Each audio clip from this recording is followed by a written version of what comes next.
The vast expanse of space lit up with countless stars as the alien armada held position, their sleek vessels arranged in a perfect formation that spoke of military precision. The command bridge of the stellar wind hummed with activity as the crew monitored the lone human vessel that had appeared in their territory. Admiral Tubwan's golden scales shimmered under the soft blue light of the holographic displays. His clawed hands rested on the command console as he studied the strange ship that dared to challenge his fleet. The vessel's design was unlike anything in their database. No flowing lines or crystalline structures typical of advanced civilizations, just stark angles and what appeared to be primitive metal plating. High Commander, the unknown vessel is attempting to establish communications, reported Officer Da Jung, his fingers dancing across the control panel. Their transmission signature is unusual. It's cutting through our encryption like it isn't even there. Taiwan's inner eyelids flickered with interest. Put them through on the main screen. Let's see what these creatures look like. The massive view screen at the front of the bridge flickered to life, and for the first time in recorded history, the Galactic Alliance made visual contact with a human being. The bridge crew fell silent, many of them leaning forward in their seats to get a better look at the alien creature. This is Captain Jaiho Park of the HMS Excalibur. The transmission came through with startling clarity. The human's voice was firm and controlled, carrying an air of authority that seemed at odds with its soft appearance. You are entering protected human space. We advise immediate withdrawal. Commander Sun Mi moved to stand beside Taiwan, her silver scales contrasting with his golden ones. Her cybernetic eye whirred softly as it analyzed every detail of the human captain's appearance. The creature had no scales, no natural armor, not even basic defensive spines. Its skin looked as fragile as silk, and its body structure suggested it evolved on a low-gravity world. Look at their vessel's design, Sun Mi whispered to Taiwan. No energy shielding that we can detect. Their hull appears to be made of basic metals. Even their weapon systems seem to be based on primitive projectile technology. The bridge crew exchanged confused glances. How could such a physically weak species with such basic technology dare to challenge the might of the Galactic Alliance? They're either very brave or very foolish, Sun Mi observed, her tail twitching with a mixture of curiosity and contempt. Taiwan's mandibles clicked in amusement. Probably both, he replied, then raised his voice to address the crew. Battle stations. Move the fleet into attack formation Delta 7. The bridge erupted into activity as officers relayed commands. Outside, the 300 ships of the Armada began to move with practiced precision, spreading out into a three-dimensional attack pattern that had brought countless civilizations to their knees. Send a message to the human vessel, Taiwan ordered. Tell them they have one standard cycle to surrender and prepare for boarding. We'll add their technology, however primitive, to our database. But before the message could be sent, Captain Jaiho spoke again. His words carried no threat, no anger, just a calm certainty that sent an unexpected chill down Taiwan's spine. Admiral, I can see your fleet moving into attack position. I must warn you that this would be a grave mistake. The Excalibur may appear primitive to your sensors, but appearances can be deceiving. Sun Mi's cybernetic eye flashed as she picked up something unusual. High Commander, I'm detecting energy readings from their ship that don't make sense. They're there one moment and gone the next, like they're shifting between different states of reality. Taiwan dismissed her concerns with a wave of his clawed hand. 300 ships against one. This won't take long. He straightened to his full height, his scales catching the light. Begin the attack sequence. Let's show these humans what real space warfare looks like. As the fleet moved into its final attack position, none of them noticed the slight smile that crossed Captain Jaiho's face. The kind of smile that suggested he knew something they didn't. The smile of someone who had seen this scenario play out before. The stage was set for a battle that would change the Galactic Alliance's understanding of warfare forever. 300 of the most advanced warships in known space against a single, seemingly primitive human vessel. It should have been no contest at all. But as the first shots were about to be fired, Sunmei couldn't shake the feeling that they were making a terrible mistake. Something about the human captain's confidence didn't match their apparent technological level. It was almost as if they were walking into a trap of their own making. Looking back, historians would mark this moment as the point where everything changed. The day when the mighty Galactic Alliance learned that not all advanced technology needed to be visible to the naked eye, and that sometimes the most dangerous opponents were the ones who appeared the least threatening. The vast expanse of space lit up with countless stars as the alien Armada held position, their sleek vessels arranged in a perfect formation that spoke of military precision. The command bridge of the stellar wind hummed with activity as the crew monitored the lone human vessel that had appeared in their territory. Admiral Ta-One's golden scales shimmered under the soft blue light of the holographic displays. His clawed hands rested on the command console as he studied the strange ship that dared to challenge his fleet. The vessel's design was unlike anything in their database. No flowing lines or crystalline structures typical of advanced civilizations, just stark angles and what appeared to be primitive metal plating. High Commander, the unknown vessel is attempting to establish communications, reported Officer Da Jung, his fingers dancing across the control panel. Their transmission signature is unusual. It's cutting through our encryption like it isn't even there. Tai-One's inner eyelids flickered with interest. Put them through on the main screen. Let's see what these creatures look like. The massive view screen at the front of the bridge flickered to life, and for the first time in recorded history, the Galactic Alliance made visual contact with a human being. The bridge crew fell silent, many of them leaning forward in their seats to get a better look at the alien creature. This is Captain Jaiho Park of the HMS Excalibur. The transmission came through with startling clarity. The human's voice was firm and controlled, carrying an air of authority that seemed at odds with its soft appearance. You are entering protected human space. We advise immediate withdrawal. Commander Sunmi moved to stand beside Ta-One, her silver scales contrasting with his golden ones. Her cybernetic eye whirred softly as it analyzed every detail of the human captain's appearance. The creature had no scales, no natural armor, not even basic defensive spines. Its skin looked as fragile as silk, and its body structure suggested it evolved on a low-gravity world. Look at their vessel's design, Sunmai whispered to Ta-One. No energy shielding that we can detect. Their hull appears to be made of basic metals. Even their weapon systems seem to be based on primitive projectile technology. The bridge crew exchanged confused glances.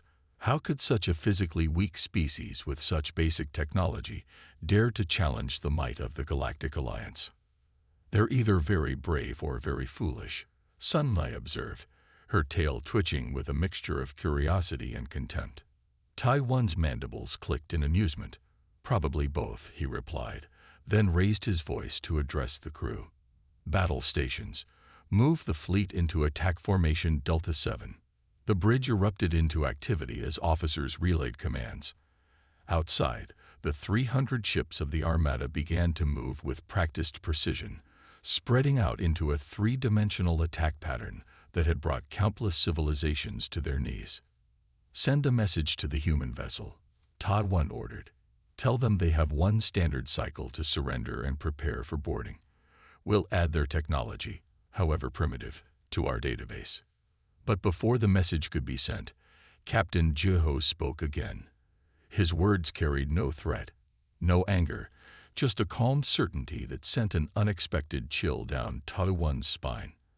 Admiral, I can see your fleet moving into attack position.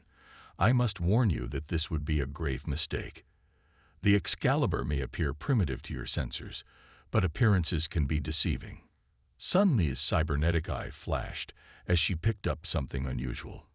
High Commander, I'm detecting energy readings from their ship that don't make sense. They're there one moment and gone the next, like they're shifting between different states of reality. Tai-One dismissed her concerns with a wave of his clawed hand. 300 ships against one. This won't take long. He straightened to his full height, his scales catching the light. Begin the attack sequence. Let's show these humans what real space warfare looks like. As the fleet moved into its final attack position, none of them noticed the slight smile that crossed Captain Jaiho's face. The kind of smile that suggested he knew something they didn't. The smile of someone who had seen this scenario play out before. The stage was set for a battle that would change the Galactic Alliance's understanding of warfare forever. 300 of the most advanced warships in known space against a single, seemingly primitive human vessel. It should have been no contest at all. But as the first shots were about to be fired, Sunmuddy couldn't shake the feeling that they were making a terrible mistake. Something about the human captain's confidence didn't match their apparent technological level. It was almost as if they were walking into a trap of their own making. Looking back, historians would mark this moment as the point where everything changed. The day when the mighty Galactic Alliance learned that not all advanced technology needed to be visible to the naked eye, and that sometimes the most dangerous opponents were the ones who appeared the least threatening. The silence of space erupted into a dazzling display of power as 300 alien warships opened fire simultaneously. Streams of plasma, quantum torpedoes, and destructive energy beams crossed the void, all targeting the lone human vessel that hung motionless against the backdrop of stars. Impact in 3, 2, 1. Lieutenant Haynewell counted down, her antenna twitching in anticipation of the human ship's destruction. But at the last possible moment, the HMS Excalibur moved. It didn't just move, it danced. The ship twisted in ways that should have torn it apart, sliding between the incoming fire as if the laws of physics were mere suggestions. The massive barrage of weapons that should have reduced it to atoms passed harmlessly through the space where it had been just milliseconds before. Impossible, Commander Sunmai exclaimed, her cybernetic eye struggling to track the human vessel's movements. Nothing that size should be able to maneuver like that. The key forces alone would kill any crew. Admiral Ta-1 leaned forward in his command chair, his golden scales darkening with concern. Launched the second wave. Pattern Omega-6. No ship can evade that many targeting vectors.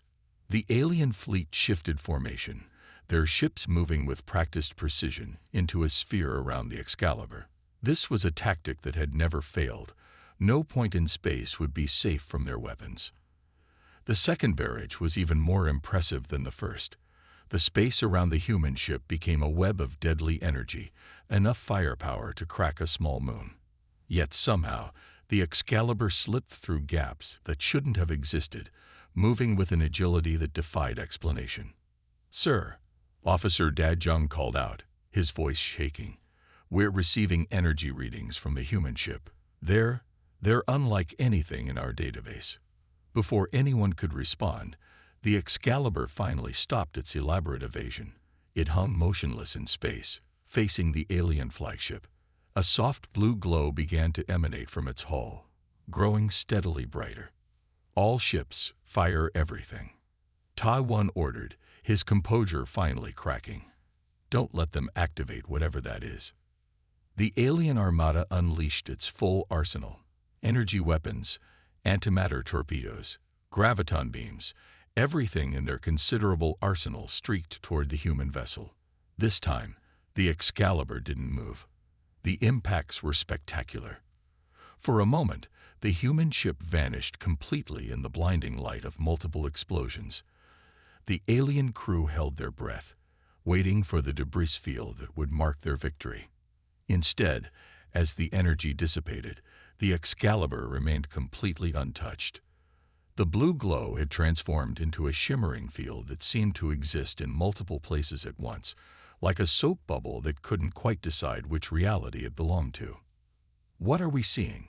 Sunmai whispered, her cybernetic eye recording everything for later analysis.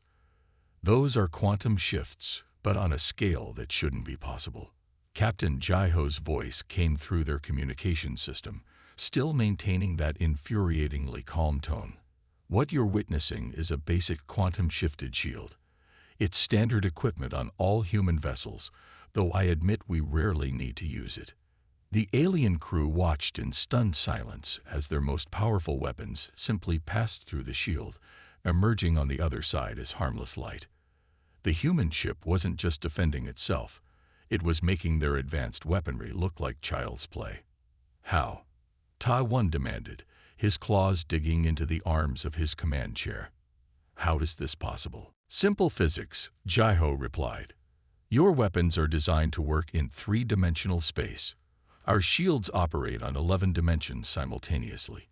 You can't hit what isn't entirely there." The implications of this technology began to sink in. If this was just their defensive capability, what were their weapons like? The alien crew exchanged nervous glances as they realized they might have severely underestimated their opponent. "High Commander," Newell reported, her voice barely above a whisper. "The human ship. It's powering up its weapons systems."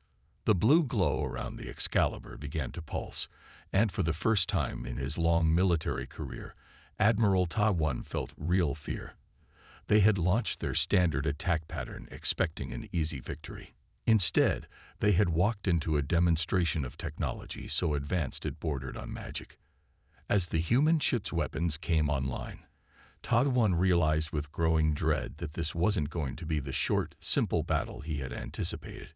In fact, he was starting to wonder if his mighty Armada was about to learn a very painful lesson about judging an opponent by their apparent level of technology. The Excalibur's response would prove that sometimes the most dangerous predators were the ones that let their prey strike first. Space itself seemed to hold its breath as the HMS Excalibur's weapon systems came fully online. The ship's previously plain exterior now rippled with strange patterns of light that seemed to bend the very fabric of reality around it. Admiral Ta-1 watched with growing unease as his fleet's most powerful weapons continued to prove useless against the human vessel's quantum shields. Each shot simply passed through, disappeared, or transformed into harmless radiation upon contact. "Status report on their weapons charging sequence," he demanded, trying to keep the tremor out of his voice. Lieutenant Hay-Newell's antenna drooped as she studied her readings. "Sir, we can't make sense of it. Their power signature doesn't match anything in our database.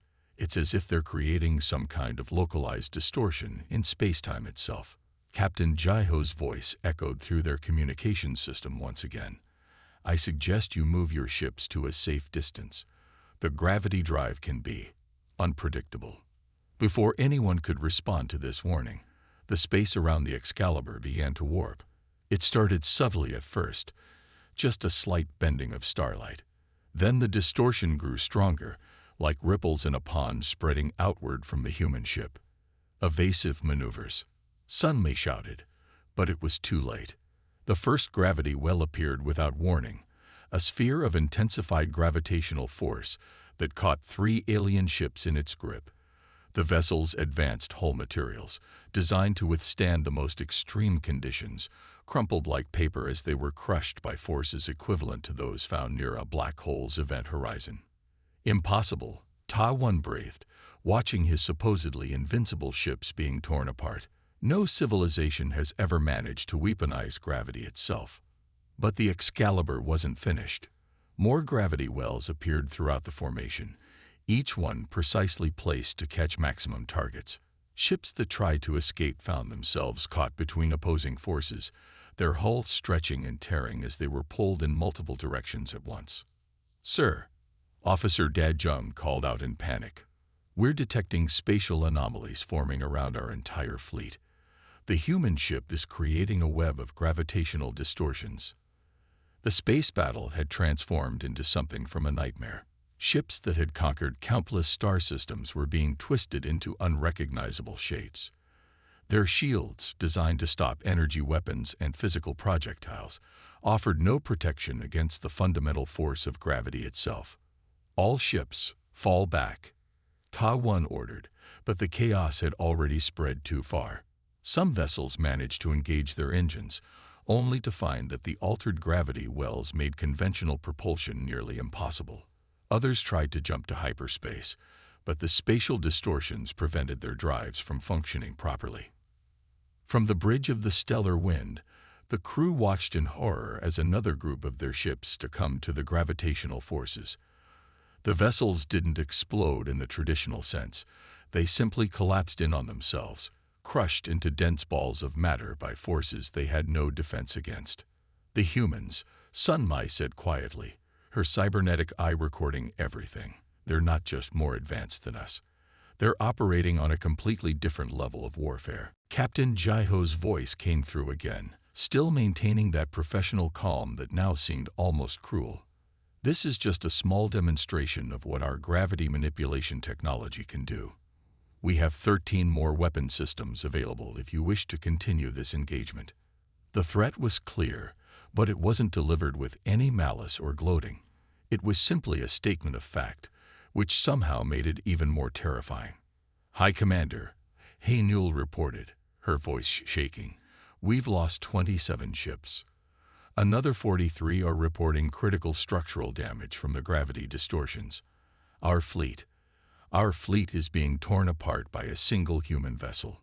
Taiwan watched as another gravity well formed, this one large enough to catch 5 ships at once. The vessels spiraled helplessly toward its center, their crews desperately trying to escape what had become their tomb. The mighty alien armada, which had started this battle with such confidence, was now in complete disarray. Their formations were broken, their tactics useless, and their most powerful weapons might as well have been stones thrown at a mountain for all the effect they had. Sir, Sunmai said softly, I believe we may have made a terrible mistake in engaging this vessel. As if to emphasize her point, another group of ships vanished into a newly formed gravity well, their distress signals cutting off abruptly as they were crushed out of existence. The battle wasn't just turning. It had become a demonstration of how outclassed they truly were, and somewhere in the back of his mind, Admiral Taiwan wondered with growing dread. If this was what one human ship could do, what would happen if they encountered an entire human fleet? Fear gripped the alien fleet as they watched another cluster of their ships implode under the human vessel's gravity weapons. Admiral Taiwan's golden scales had lost their luster, now a pale yellow as stress and terror took their toll. But he wasn't ready to admit defeat. Not yet. All remaining ships, he roared across the fleet-wide channel. Form up on my position. We will concentrate every weapon we have on a single point. Nothing can withstand that much firepower. The surviving vessels of the once proud Armada struggled to regroup. Of the original 300 ships, barely 200 remained operational, and many of those showed signs of structural damage from the gravity attacks. High Commander, Sunmai warned, her cybernetic eye flashing red. The human ship is changing again. These energy readings, they're unlike anything we've seen yet. On the main view screen, the HMS Excalibur began to shimmer, its outline becoming strangely blurred. The effect was subtle at first, like heat waves rising from hot ground, but it quickly intensified. All ships, fire everything. Taiwan commanded, his voice cracking with desperation. Every weapon, every missile, every scrap of energy we have. Fire, fire, fire. The space around the Excalibur erupted into a storm of destructive energy. Plasma beams, quantum torpedoes, antimatter missiles. The combined firepower of 200 advanced warships converged on a single point in space. The display was so bright that even the adaptive screens on the bridge had to dim to protect the crew's eyes. But when the barrage ended, what they saw made their blood run cold. The Excalibur hadn't just survived. It had multiplied. 7 identical versions of the human ship now hung in space, arranged in a perfect circle. Each one appeared solid and real, each one generating its own energy signature. What sorcery is this? Lieutenant Haynul whispered, her antenna lying flat against her head in fear. Captain Jaiho's voice came through their speakers, somehow broadcasting from all 7 ships simultaneously. This is our dimensional phase drive in action. A rather basic technology by our standards, but effective nonetheless. The 7 Excaliburs began to move, each one taking a different vector, yet all somehow remaining in perfect formation. When the alien fleet tried to track them, their targeting computers simply crashed, unable to process the contradictory data. "Our sensors can't lock on," Officer Daejung reported frantically. "Each copy exists in a slightly different dimensional phase. They're all real, but they're also not real. I don't understand." The true horror of their situation began to sink in. They weren't just fighting a more advanced ship. They were fighting an enemy that could manipulate the fundamental nature of reality itself. "Look," Sunlei pointed at the display. The 7 versions of the Excalibur had begun to circle the alien fleet, moving faster and faster until they created a ring of overlapping images. Space itself seemed to twist and distort around them. "We can't track them, we can't hit them, and we can't escape them," Tai-1 muttered, slumping in his command chair. "What kind of beings are these humans?" As if in answer, one of the Excaliburs phased partially through an alien destroyer, emerging on the other side without causing any damage. The message was clear. They could destroy the alien fleet at any time, but they were choosing not to. Panic spread through the ranks as crew members watched the impossible display. Some ships broke formation, trying to flee, only to find themselves face to face with another version of the human vessel. Others simply powered down their weapons, their crews realizing the futility of resistance. "High Commander," Hae-Newell reported, her voice barely a whisper, "I'm detecting power buildups in all 7 versions of their ship. If these readings are correct, they could wipe out our entire fleet in seconds." The bridge fell silent as this information sank in. Their mighty Armada, pride of the Galactic Alliance, had been reduced to helpless observers by a single human warship. A ship that was, according to their initial scans, supposed to be primitive and defenseless. Through it all, Captain Jaiho's calm voice continued to haunt their communications. "I believe this demonstration has made our point clear. Shall we discuss the terms of your withdrawal from human space?" Tai-1 looked around his bridge, seeing the same fear in every alien face that he felt in his own heart. Their best weapons were useless. Their most advanced technology might as well have been sticks and stones. And worst of all, the humans hadn't even seemed to be trying very hard. As the 7 versions of the Excalibur continued their impossible dance around the fleet, one thought echoed through every alien mind. What other technological horrors did humanity possess if this was just a demonstration? The 7 versions of the HMS Excalibur merged back into a single vessel, the dimensional phase effect creating a brief rainbow of light as reality reasserted itself. The alien fleet hung motionless, their crews still trying to process what they had witnessed. Receiving data transmission from the human vessel, Officer Daejung announced, his fingers trembling as they moved across his console. It's a complete technical overview of their ship." Admiral Ta-1's inner eyelids flickered rapidly as he began reading the data appearing on his screen. Each new piece of information made his scales pale further, until they were almost white with shock. "This can't be correct," he muttered. "Sunmei, verify this data." Commander Sunmei's cybernetic eye whirred as she processed the information. "Verification complete, High Commander. The data is authentic. The HMS Excalibur. It's classified as a training vessel in their fleet. It's over 50 years old." A stunned silence fell over the bridge. The ship that had just effortlessly defeated most of their armada was considered obsolete by human standards. Captain Jaiho's voice came through again. "I'm also sending you some basic information about Earth, our home planet. It might help explain a few things about our technological development." New data flooded their screens. Images and statistics about a planet that seemed designed to kill any life that dared to evolve there. Crushing gravity nearly twice what most spacefaring races considered survivable. Extreme temperature variations that could swing from freezing to boiling in a single day. Atmospheric pressure that would crush most species. Active tectonics. Constant natural disasters. "High Commander," Lieutenant Hae-Newell called out, her voice shaking. "According to this data, Humans evolved on a planet where the background radiation alone would kill most of our species within days. More information continued to pour in.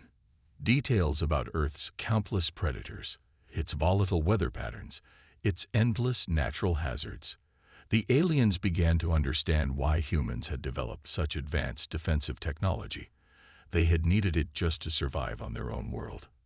But this is nothing compared to their current military capabilities, Sun Mai said, her cybernetic eye struggling to process the flood of data. The Excalibur is a museum piece compared to their modern warships. Images of current human military vessels appeared on their screens, ships that could manipulate time itself, vessels that could create and control artificial black holes, warships that could phase entire star systems into alternate dimensions. According to this, Dajung reported, his voice barely audible, they don't even consider the dimensional phase drive advanced technology anymore. It's something they give to cadets to practice with. The information continued, each revelation more terrifying than the last. Humans had weapons that could erase matter from existence, shields that operated outside normal spacetime, engines that could fold reality itself. There's more, Sun Mai announced. This is just their standard navy. They have specialized fleets we haven't even seen yet, deep space exploration vessels, planetary defense platforms, and something called the Last Resort Fleet that's so classified even this basic overview is heavily redacted. Admiral Tawan slumped in his chair, all his previous arrogance gone. We attacked them. We actually attacked a species that treats reality manipulation as a training exercise. Sir, Newell interrupted, her antenna twitching nervously. The human captain is transmitting again. I hope this information helps provide context, Captain Jeho said, his voice still maintaining that professional calm. The Excalibur is currently assigned to our Academy's third-year training program. Would you like to see what our actual warships can do? The question hung in space like a loaded weapon. Nobody on the alien bridge dared to respond. They had started this battle believing they were the advanced civilization, encountering a primitive species. Now they realized they had been like children playing with sticks, challenging someone armed with cosmic forces they barely understood. One final piece of data, Jeho added. Our long-range sensors detect 3 of our modern patrol vessels responding to this incident. They should arrive within the hour. I suggest you use that time to reconsider your position in human space. The alien crew looked at each other, the same thought clear on every face. They had made a terrible, terrible mistake. Their mighty Armada had been defeated by a human training ship, and now actual human warships were on their way. As the full implications of human military capability sank in, Admiral Tawan realized that this wasn't just a defeat, it was a wake-up call. The galaxy was a much more dangerous place than they had imagined, and humanity was not a species to be trifled with. All ships, emergency retreat. Send warning signals to the Galactic Alliance headquarters. Priority 1 alert. Admiral Tawan's voice carried none of its earlier pride as he gave the order that would change their civilization forever. The remaining alien vessels limped away from human space, their engines straining after the brutal demonstration of human power. Behind them, the HMS Excalibur maintained its position, a silent guardian ensuring their departure, transmitting complete battle records and human capability data to High Command. Commander Sun Mai reported, her cybernetic eye still recording everything. Adding personal notation. Extreme caution advised when dealing with human species. As the fleet retreated, emergency broadcasts flooded the Alliance's communication channels. Reports of human technological superiority spread across their networks, causing panic among military strategists and political leaders alike. Sir, Lieutenant Newell called out, we're receiving responses from multiple Alliance worlds. They're mobilizing diplomatic corps. Every major world is scrambling to send representatives. The same species they had planned to conquer just hours ago was now the subject of frantic diplomatic initiatives. The Alliance's most experienced negotiators were being awakened in the middle of their sleep cycles, rushed to ships bound for human space. Captain Jaiho's voice came through one final time. "We'll be expecting your diplomats. Please ensure they arrive through proper channels this time. The Excalibur will remain here to assist with establishing appropriate diplomatic protocols." In the weeks that followed, the incident became the subject of intense study throughout the Alliance. In the grand halls of the Stellar Academy on the Alliance capital world, Scholar Q1 addressed a packed auditorium of military officers and civilian leaders. "Our fundamental mistake," he explained, gesturing to holographic displays of the battle, "was assuming that technological advancement follows a linear path. We saw what we expected to see: a species using metal ships and projectile weapons. We failed to consider that they might have developed along completely different technological lines." The audience watched in silence as recordings showed the Excalibur's dimensional phase drive in action. Many still found it hard to believe that this was considered training technology by human standards. "But perhaps our greatest error," Q1 continued, "was not understanding the environment that shaped humanity. Their homeworld, Earth, would be classified as a death world by our standards. The very fact that they survived there, let alone thrived, should have been our first warning." In another part of Alliance space, the newly established Human Relations Department was working overtime. Director Minna studied the latest diplomatic reports with growing fascination. "They're willing to share some of their basic technology with us," she told her staff. "Medical advances, environmental protection systems, even some of their older defensive capabilities. All they ask in return is peaceful cooperation and cultural exchange." The humans, it seemed, held no grudge for the attempted invasion. They treated the incident as a simple misunderstanding, responding with patience and openness that surprised many in the Alliance. On the Alliance homeworld, military academies completely rewrote their training programs. The battle with the Excalibur became required studying, taught as a lesson in humility and the dangers of assumptions. "It's remarkable," Admiral Ta once said, now speaking as a guest lecturer at the Academy. "We thought we were the advanced civilization encountering a primitive species. Instead, we were the primitive ones, playing with forces we barely understood." The Alliance's best scientists pored over the technical data the humans had shared, trying to understand how they had developed such incredible technology. Each discovery led to more questions, more mysteries about this extraordinary species. "Their thinking is completely different from ours," Scholar Q1 explained in a later session. "While we focused on manipulating energy and matter, they learned to bend reality itself. While we built bigger weapons, they transcended the need for traditional armaments entirely." As the first official human diplomatic delegation arrived at the Alliance capital, the species that had once planned to conquer humanity now prepared to learn from them. The sight of actual human warships escorting the diplomatic vessels sent shivers through the watching crowd, not of fear this time, but of awe. In his private study, Scholar Q1 made one final entry in his research journal. "Perhaps the greatest lesson we learned from our encounter with humanity is this: true advancement isn't just about technology. It's about wisdom, understanding, and the ability to see beyond our own preconceptions. The humans could have destroyed us. Instead, they chose to teach us. That, more than their incredible technology, may be their most remarkable characteristic of all." The HMS Excalibur remained at its post, now serving as a symbol of the new relationship between species. The training vessel that had changed everything continued its mission, but now it trained both human and alien cadets, teaching them not just about advanced technology, but about understanding and respect between civilizations. And somewhere in the vast expanse of space, humanity's actual warships patrolled silently, their true capabilities still unknown, protecting the peace that had been born from a moment of conflict and misunderstanding.